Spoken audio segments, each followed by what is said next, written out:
Bonjour à tous, c'est Elios. Aujourd'hui on se retrouve dans une nouvelle vidéo review pour le chapitre 68 de Dragon Ball Super. Donc un chapitre somme toute excellent, sur lequel on a appris énormément d'informations. Et on va commencer avec ces révélations qu'on nous donne lors du combat d'entraînement Goku-Whis. Alors ce qui est bien avec ces scènes là, c'est que on nous donne énormément d'informations déjà sur l'Ultra Instinct, sur ce qu'il est, par rapport à la hiérarchie divine, par rapport à qui il convient. On apprend que c'est une technique divine parmi de nombreuses techniques divines, c'est seulement les anges qui en ont fait leur spécialité, et qu'à côté de ça, il y a d'autres techniques divines qui viendraient à être développées dans Dragon Ball Super, comme celle, on va dire, teasée par Beerus à Vegeta. Ce qui est très intéressant, c'est que du coup on nous dit que Goku n'est qu'au début de l'Ultra Instinct, et qu'il a encore tout un palier à franchir. Et quand je dis un palier, c'est vraiment un palier énorme. On nous dit qu'il y a Merus, qui maîtrise déjà bien l'Ultra Instinct, qui est déjà supérieur à Goku, en toute logique, c'était un apprenti ange. Et il y a Whis, qui a encore une maîtrise encore au-dessus de l'Ultra Instinct de Merus. Et ensuite on a le Grand Prêtre, qui lui est encore au-dessus en termes de maîtrise, et qui du coup est logiquement plus fort. Ce que j'aime bien avec cette explication, c'est que ça vient expliquer quelque chose. C'est que Goku, en ayant Ultra Instinct, on se disait, mais comment va-t-il pouvoir un jour rivaliser avec les anges? Enfin, c'est pas dit qu'il y arrive un jour, mais ce que je veux dire, c'est que on se dit comment les anges peuvent être si forts. Parce que l'Ultra Instinct, on nous le vendait juste comme une technique d'esquive, où le corps bouge instinctivement, etc. Le problème, c'est que du coup, ça nous expliquait pas du tout comment les anges étaient tellement au-dessus des autres. Du coup, on apprend avec ce chapitre, enfin, on le savait déjà dans l'arc Moro, on nous l'avait déjà montré, mais plus une maîtrise de l'Ultra Instinct se précise, plus son utilisateur deviendra puissant. Et c'est dans cette logique que Goku en Ultra Instinct contre Moro est plus fort que contre Jiren. C'est dans cette logique que du coup Merus qui maîtrise mieux l'Ultra Instinct Goku est encore plus fort que lui, que Whis est encore plus fort et que le Grand Prêtre est encore plus fort. En gros ça nous sous-entend que plus Goku maîtrisera l'Ultra Instinct, plus il se rapprochera du niveau des anges. Et on nous apprend aussi du coup que l'Ultra Instinct maîtrisé à son apogée n'est plus une transformation en soi, c'est un état naturel dans lequel est son utilisateur. Par exemple, Whis, il est H24 en Ultra Instinct, alors que Goku, lui, il a besoin de s'éveiller en Ultra Instinct. Donc ça laisse aussi sous-entendre qu'un jour Goku aura l'Ultra Instinct dans sa forme de base. Donc après, on nous parle de la technique de Vegeta, la technique de Vegeta. La technique divine que Beerus voudrait enseigner à Vegeta, alors il le dit, il ne veut pas devenir son maître, mais si Vegeta veut le regarder s'entraîner et lui voler quelques techniques, il est open. Donc en gros c'est une manière indirecte de dire ok, je vais t'enseigner la voie de ma technique divine à moi. En tout cas je trouve la relation Vegeta-Beerus plutôt intéressante. C'est quelque chose que j'ai remarqué, c'est que là où l'anime montrait que Beerus avait plus de... pas de sentiments, c'est un grand mot, mais il avait plus d'affection peut-être on va dire pour Goku. Dans le manga, il en a plus pour Vegeta. D'ailleurs, assez paradoxalement, c'est pareil avec Whis. Dans l'anime, c'est plus le sensei de Vegeta que de Goku. On voit Vegeta la plupart du temps s'entraîner seul avec Whis. Et Beerus, du coup, on le voit proche de Goku. Dans le manga, c'est l'inverse. C'est Whis qui est plus proche de Goku et Vegeta qui est plus proche de Beerus. Enfin, Beerus qui est plus proche de Vegeta. Voilà, c'est un petit élément que j'ai relevé comme ça.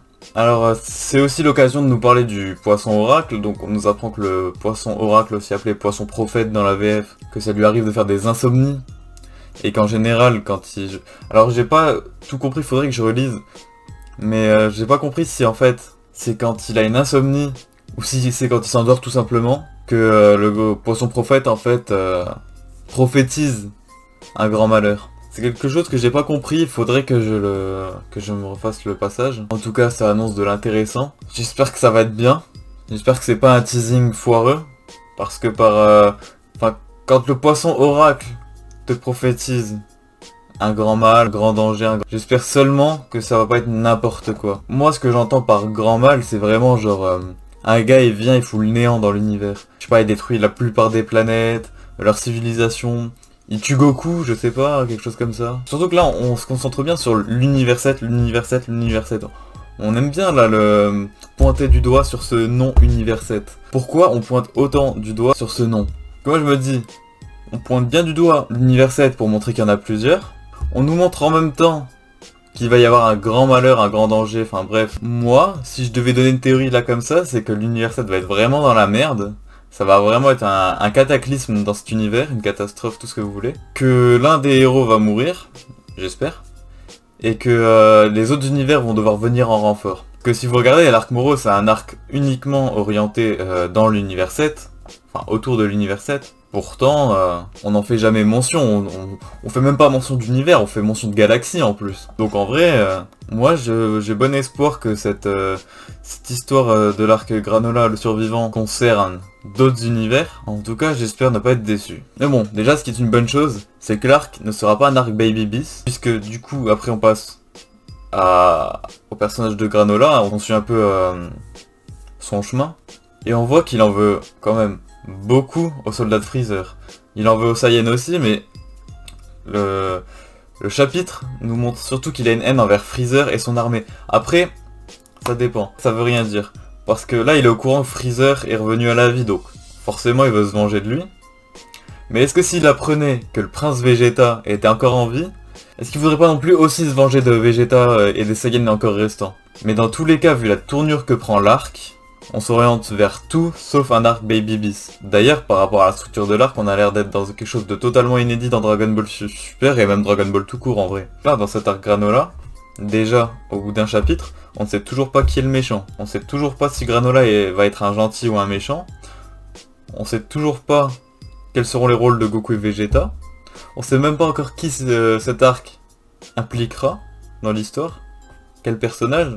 Donc pour le moment c'est plutôt bon signe. Ce que j'aime bien dans ce chapitre, c'est qu'on nous montre un Granola qui a déjà des relations intéressantes et intrigantes avec les nouveaux personnages, donc le groupe Eater. Par rapport au dialogue de Granola, on sent qu'il a un vécu, un passif avec ces personnages-là. On sent qu'ils se connaissent depuis longtemps par leur dialogue. Et ça laisse la place à de potentielles futures histoires, futures explications. Je sais pas comment expliquer ça, mais ce qui est bien, c'est que ça donne vraiment de la consistance aux personnages et à leurs relations. D'ailleurs, Granola, le fait qu'il soit chasseur de primes, ça renforce énormément le côté Star Wars que je trouvais déjà bien présent dans le chapitre précédent. Le leader du groupe Eater, donc Elec, a un objectif assez nouveau dans l'univers Dragon Ball.